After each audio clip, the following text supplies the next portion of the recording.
You know, the impact of social media is so massive that many athletes and teams are now hiring specialists to work with them on how to best use Facebook and Twitter and how they can use it to build their brands. Our Jim Kozimor spoke with Amy Jo Martin, the founder and CEO of Digital Royalty, about who's doing it right and where social media in sports is headed. All right, Amy Jo, let's start with benefits with social media. For the athlete or the team, what are the benefits? Well, the first benefit is being able to scale a brand. So historically, athletes go to their autograph sessions, their appearances, and there are only so many people that they can get to. But now, with more than 1 billion people on Facebook and about more than 500,000 on Twitter alone, then you add Instagram, Pinterest, everything else, you have such a huge ability to reach a lot more people pretty quickly and still be pretty personable. Well, give me an example of an athlete, a coach, or a team that right now has absorbed social media and decided to use it for the right ways. So Larry Fitzgerald is a great example. You know, he's able to really balance his kind of personal world and his athletic professional world and really understand what fans want, as well as kind of giving back and using social for good. Last year he had a really great campaign for breast cancer awareness and was able to raise his influence as well as raise a lot of money for charity. Also you have Shaquille O'Neal, who was my first client at Digital Royalty, has a great ability to really bridge the physical world with the virtual world, and that's when social media comes alive, because fans really get to know you and understand from afar who that person is behind the personality. There are always two sides to the coin. We hear about the benefits for social media, but there have to be some pitfalls. What are some things that athletes or organizations have to be wary of?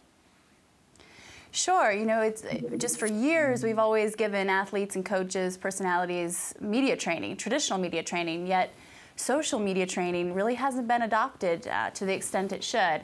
And really, with education, most of these debacles that we see with athletes and celebrities can be avoided.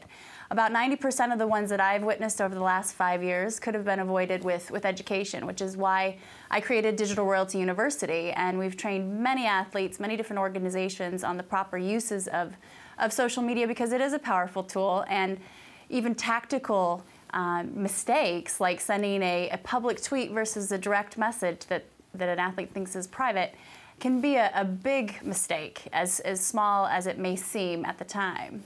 If you had a crystal ball as far as how sports is going to use social media, start to give us some ideas to think about toward what the future of this means for this industry. Sure, you know, it's huge, and I used to work for the Phoenix Suns in the NBA, and 3-4 years ago, we didn't even have rules for this. And one of the big components in this equation of adoption is the media rights. You know, so for the media rights for television have always been negotiated and dealt with in one way, and now we have this second type of what people call media, but really it's just communication. So those rights have played a pretty big role in what can and can't be shared, whether it's on the court, on the field, and looking at that from an economic model standpoint, and for the leagues and the teams and the individuals to figure out how they can monetize the social influence that they have through ticket sales, sponsorships, merchandise, gate sales.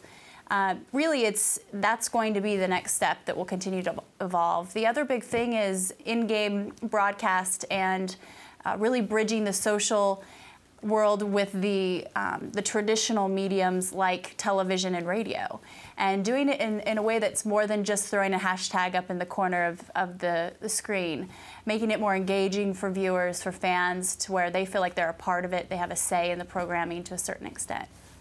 It's a wild, wild west now for the social media world. It'll be fun to see how it grows into the future. Amy Jo Martin, founder and CEO of Digital Royalty, thanks so much for joining us on Xfinity Sports Sunday. Thanks for having me. Take care. Hashtag this was fun.